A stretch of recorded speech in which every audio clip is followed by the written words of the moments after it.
Hi, everyone. Thanks again for joining us here on Armed with Reason, a podcast which is brought to you by GVpedia. Today I have Devin here with me again. As always, What? hopefully. And today we are joined by the wonderful Penny Okamoto. So I am actually going to turn this over to Devin to introduce everybody to Penny. Yes, that's right. It's my first introduction here. Penny Okamoto is the executive director of the Ceasefire Oregon Education Foundation and Survivors Empowered. So many, many hats. She's been in the gun violence prevention movement for 20 years, actually more than 20 years, and has helped transform Oregon's gun laws, most recently by being a driving force behind Measure 114, which we're going to talk a bit more about later. And on a more personal note, for GVpedia, hopefully everybody listening here is familiar with the Denver Accord. If you're not, go visit gvpedia.org and click on the Denver Accord button.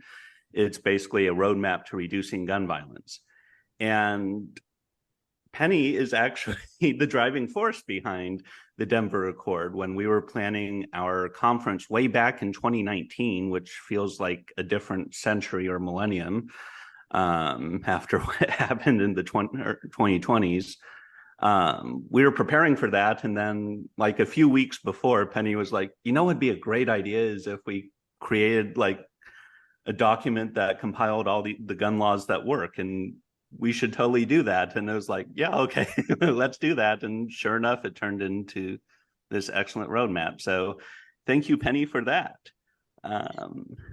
And so with that introduction, can you tell us a bit more about yourself and in particular how you got into the gun violence prevention space? Well, first of all, thank you so much for that extremely generous and somewhat biased introduction. I really appreciate that. I'm not the driving force behind Measure 114 or the Denver Accord.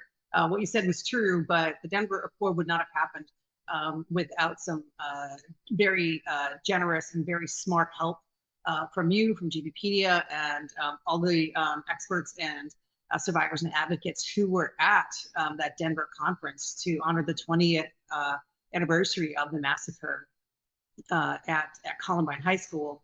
And Measure 114, did you want me to start talking about that, or?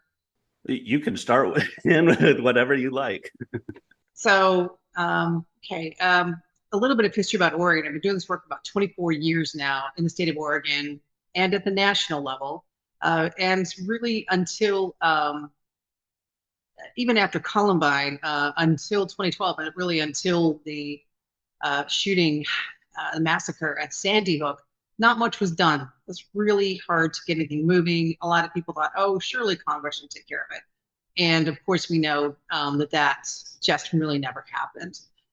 So after Sandy Hook, people really started to jump up and work and get things done.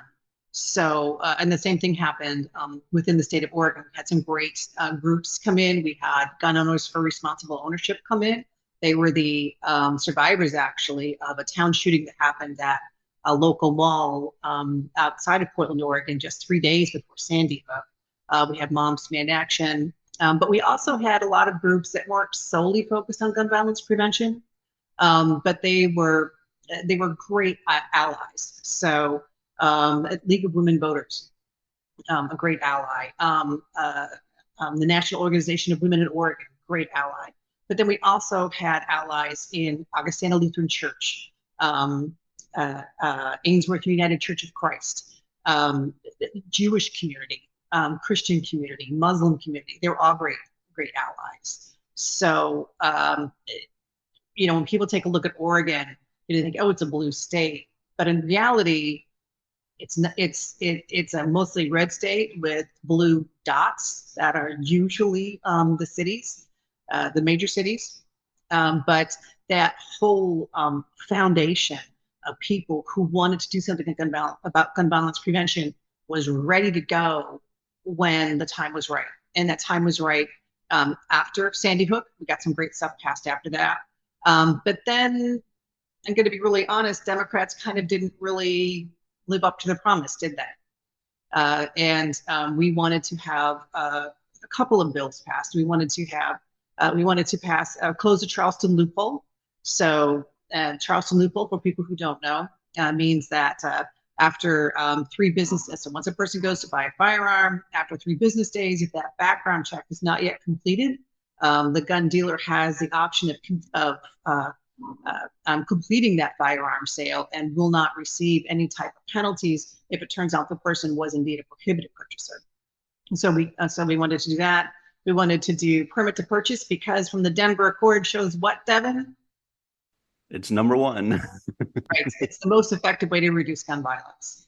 And then we also wanted to ban the future sale or possession of high capacity magazines.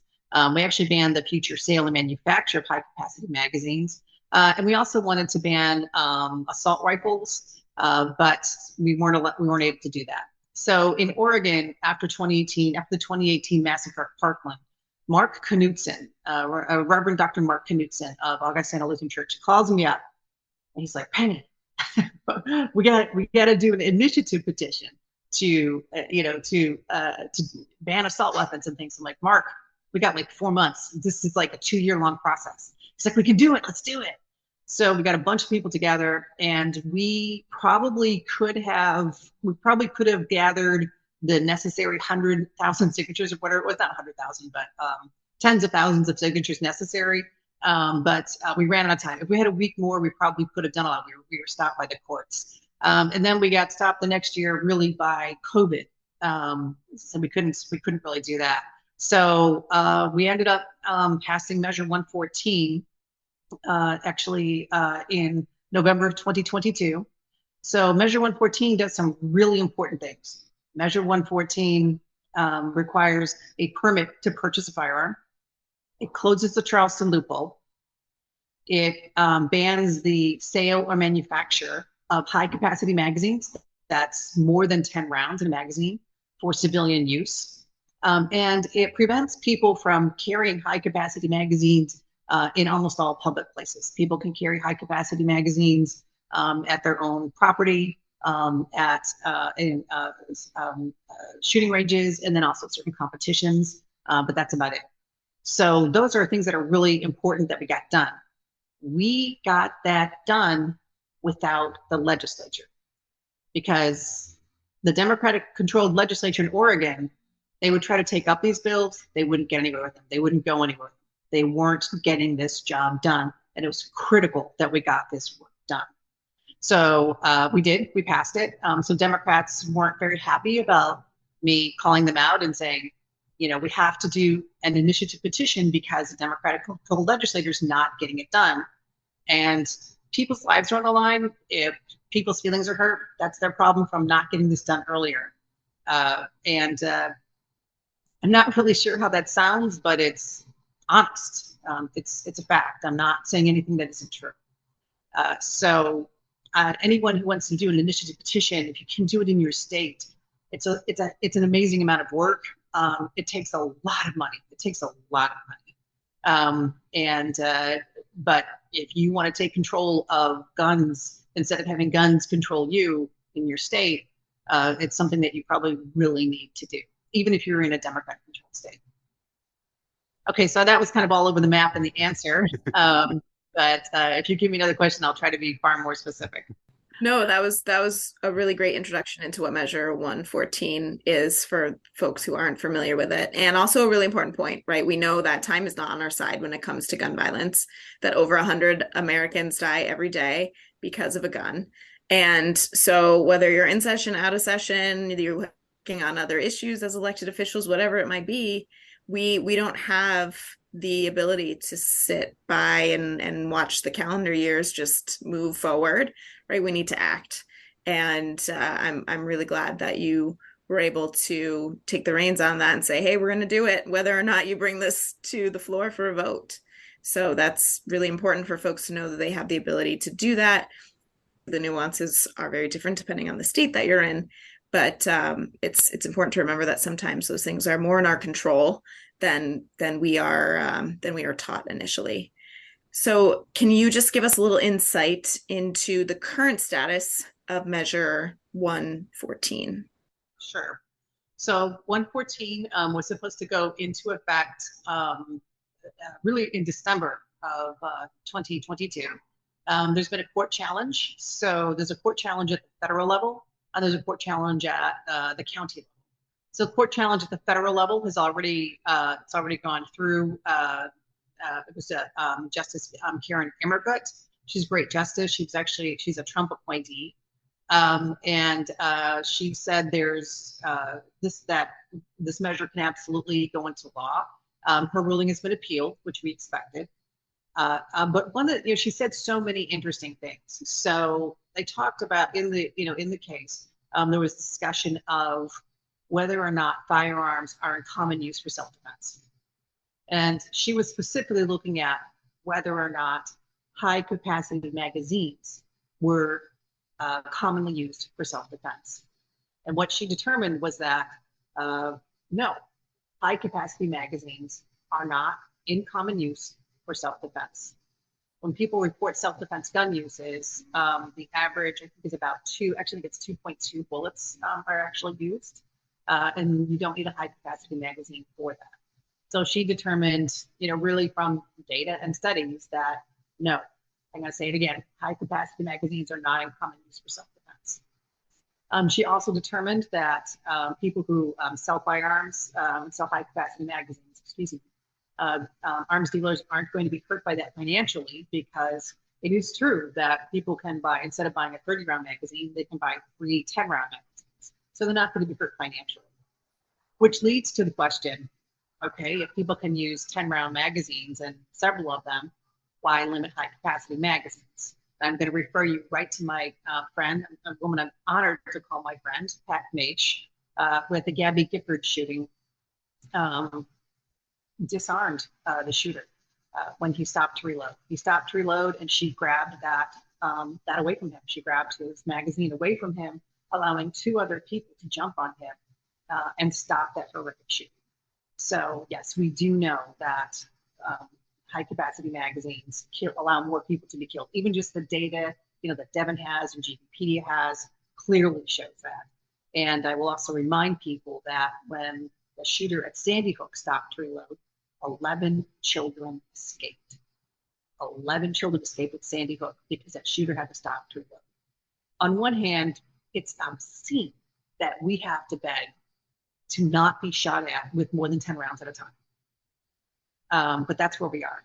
And one of the things that really hit people in Oregon was the fact that when people are hunting large game in Oregon, like elk, a lot of elk in Oregon, hunters are limited to 5-round magazines and 1 in the chamber. So we actually provide more protection for elk in Oregon than we do for classroom kids. So even now, even with Measure 114, people can still have 10 rounds instead of 5 rounds. But it is a huge improvement. But that's really where our mentality is. We give a better chance of getting away to an elk than to a classroom of kids. So that's where the federal law is right now, or the federal lawsuit is, excuse me. We're waiting for that to be appealed. And we really think that once it's appealed, we'll be able to implement the law. The law's passed. Measure 114 is law. It's passed. We're just waiting for it to be implemented. In September 2023, will be the Hardy County hearing with Judge Ratio. And I have every confidence that Judge Ratio will say, no, this isn't constitutional. We can't move forward, and we'll have to appeal that. To give you a kind of an idea of that area, that's the area where, if you remember a few years ago, Ammon Bundy and the Bundy ilk and the militia members took over the wildlife preserve, the Malheur National Wildlife Preserve. So it's in that same really rural, very conservative area. So we're pretty confident that Judge Ratio will rule that this is not constitutional, and then we'll appeal that. So we hope, though, after everything is said and done, we think we might be able to get that implemented, 114 implemented. Again, it is law already, implemented, though, in the first quarter of 2024. Fantastic. And just, I mean, you did a really great job when you answered the question initially, but what would you say is the reason that Measure 114 matters for, you explained why it matters for Oregon for sure, but as far as the rest of the country, why is it so important? It's important because it shows that it can be done. It's important because it tells Democrats, if you're not going to take responsibility, if you are going to be lax on gun laws, people are going to stand up and they are going to do your job for you. And then they're going to say, so why do you need to be elected? Why do you need to have my contribution to your campaign if you can't get these laws passed? So it really lets legislators know they've got to be more serious about this. They need to take gun violence prevention and gun loss and gun ownership far more seriously than they do.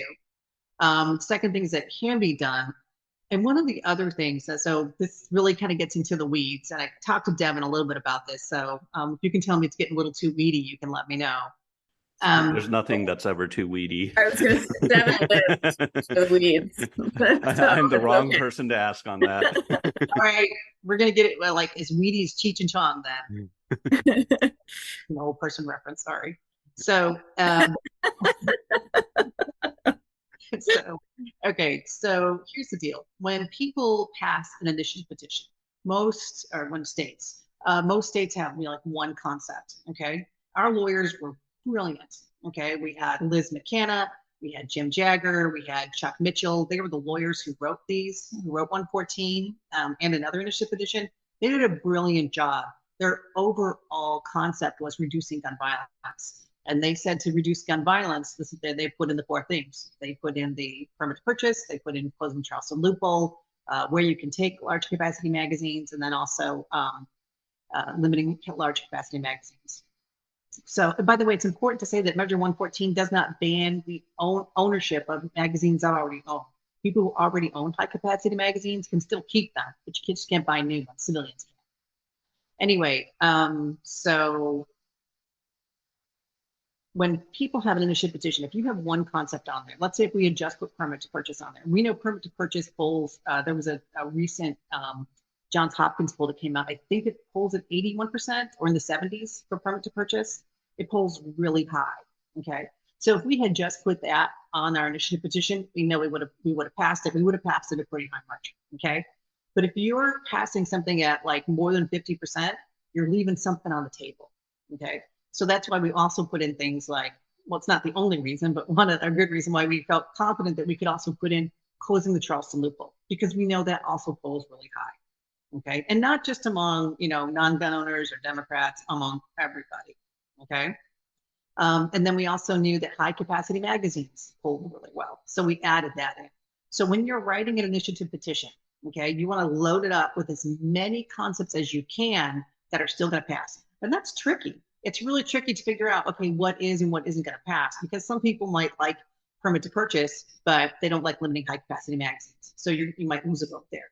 Okay. And conversely, some people might say, why are you only doing this? Why aren't you banning assault rifles? Why aren't you, doing all sorts of other things? So it's tricky, but if you load it up enough, if you're passing just by over 50%, which is what happened with Measure 114, it passed by 50.7%, 50.7, less than 51%, but it still passed with the majority.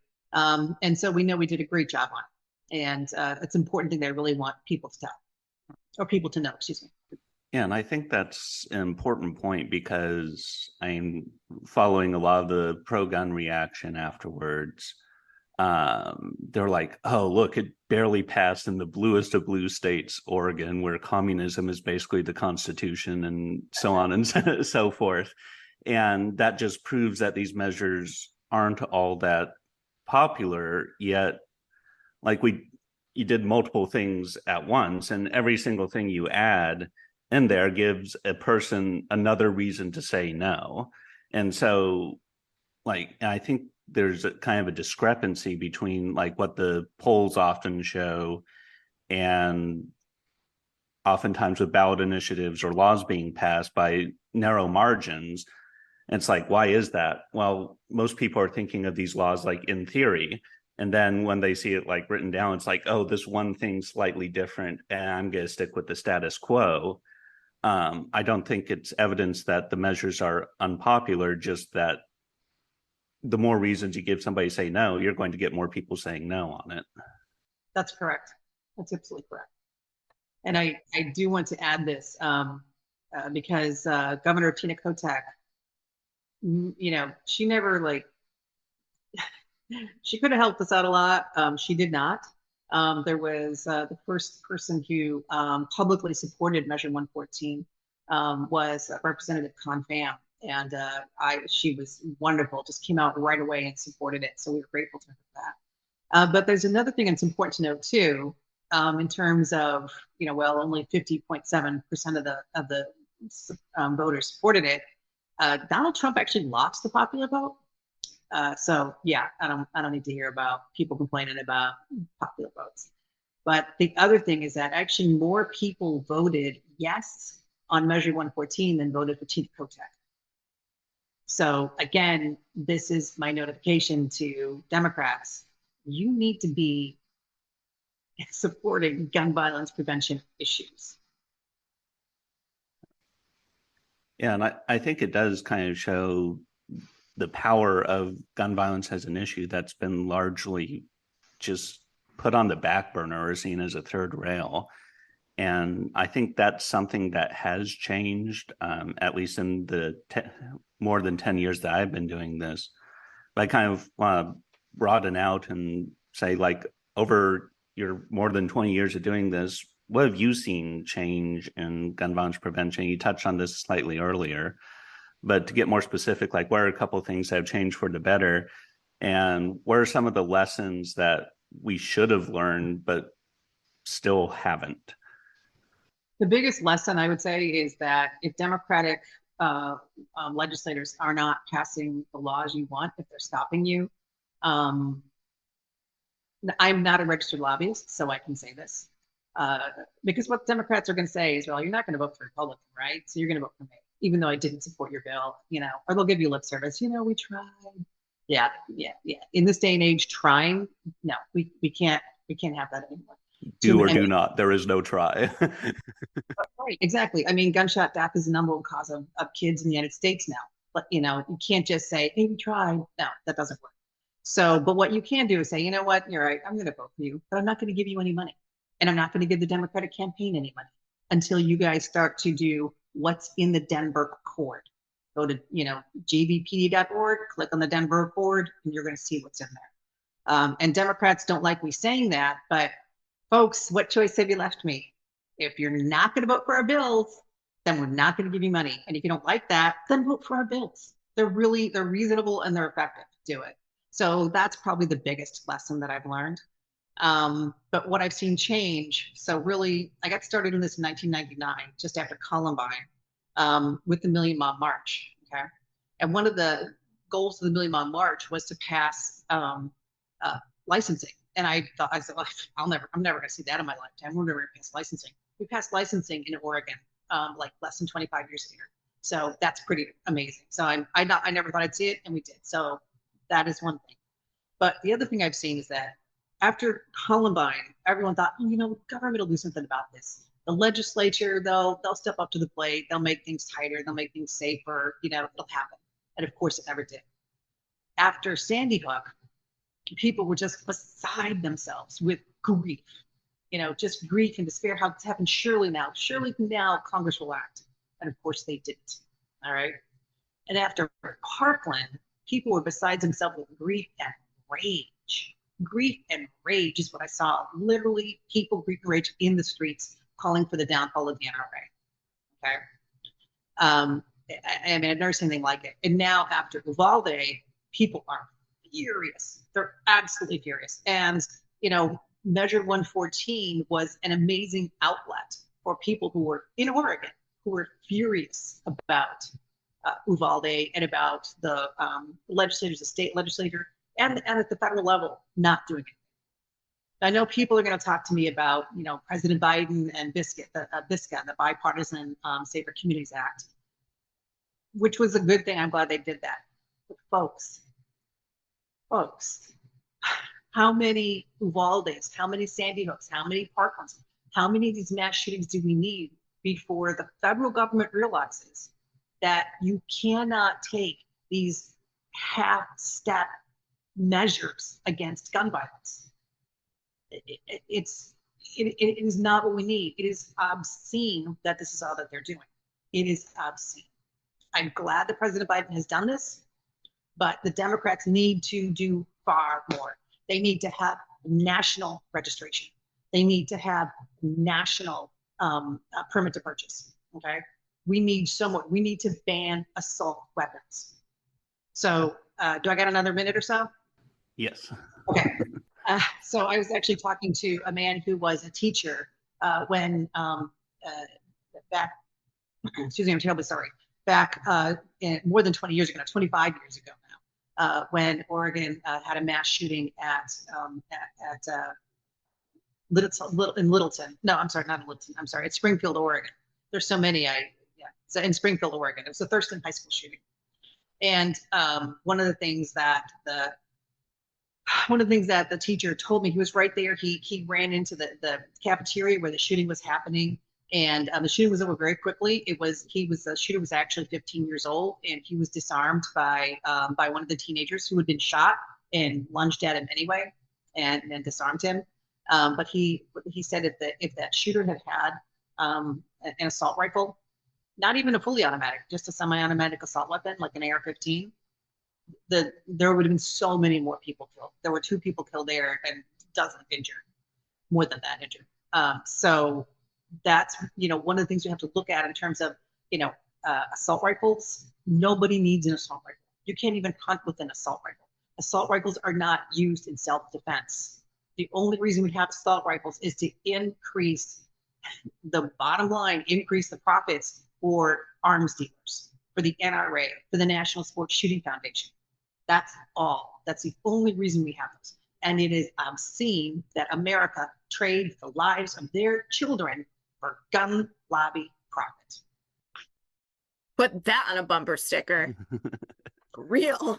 When are you running for office, Penny? Where can I donate money to your campaign? No, I'm never running for office. I never have, never will. Yeah. I wish I could speak highly of the experience, but I'm not quite sure I can. So, now, another thing people don't realize too, in Oregon and a lot of other places, when people give money to campaigns, so-and-so's running for campaign, whatever money is not spent, if the person wins, they can donate that money to their caucus, and then the caucus, based on donations, decides who's going to be the chair of the Judiciary Committee, which is a key committee in gun violence prevention. Who's going to be, the whip? Who's going to be the House Minority Leader, House Majority Leader? That all comes down to contributions. So when I talk about cutting off the finances from the Democratic Party or from Democrats who are not going to help you, that's what I mean. I think that's a great place to wrap up, as we're at 30 minutes. And hey, I'm the one with the stopwatch this time. Yeah, Penny, thank you so much for joining us today and giving us some more insight into what's been happening in Oregon, and reminding us that we have a lot more power than sometimes we think we do. And that's really how we make change, right? Is for people like you and me and Devin to get up and stand up and say, hey, we're going to do something about this. Right. And that change can happen at the ballot box, but there's lots of other places that change can happen as well. So, and that's a really fantastic reminder. Vote with your ballot, your wallet, and your feet. Wow. I love shopping. Bumper sticker too, right? Vote with your ballot, wallet, and feet.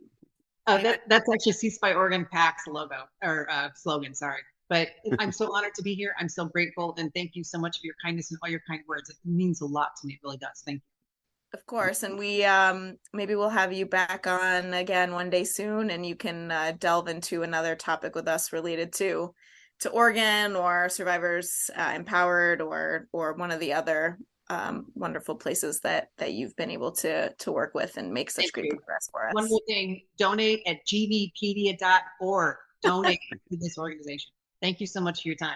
Oh, of course. Thanks for the show. Thank you, Penny. Thank you.